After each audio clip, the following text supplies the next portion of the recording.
I'm Lindsay, and you're watching How to Play the Violin with Lindsay Templeton.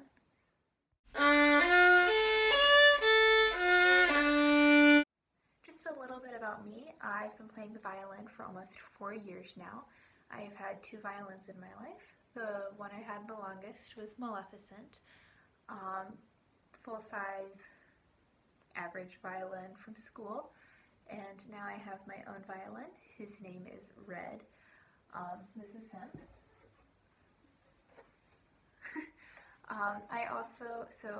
My main instrument is the violin. I also know how to play the cello, though I don't really play it that often, and I have a little bit of knowledge on the guitar. So that's a little bit about me. So, what you're going to need to know if you want to learn how to play the violin from watching these videos. So, I'm going to try to post at least 1 video a week. We'll start out with just the basics. Therefore, you will only really need a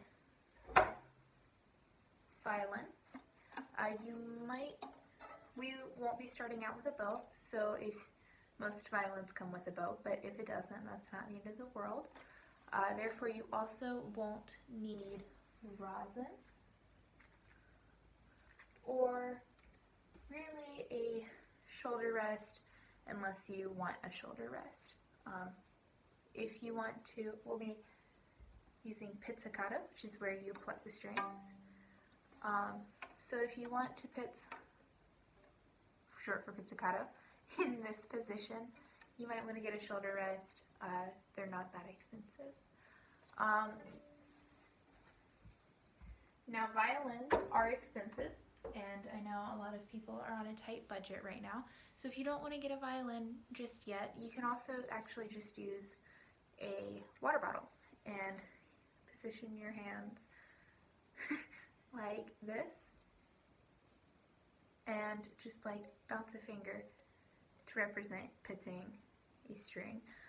Once we move on to using a bow, it'll be a little bit harder to use a water bottle, but you can still lift fingers for each note. A tip for anybody with long hair: keep your hair tied back as you play. If your hair is down here, it can get in the way, can get caught in your shoulder rest. It's a little bit more of an issue with a cello, but for really most musicians, keeping your hair tied back is probably the better option. And now we're ready to play. See my next video for when we actually start playing. This has been the intro video to learning to play the violin with Lindsay Templeton. I hope you enjoyed it. If you did, subscribe below.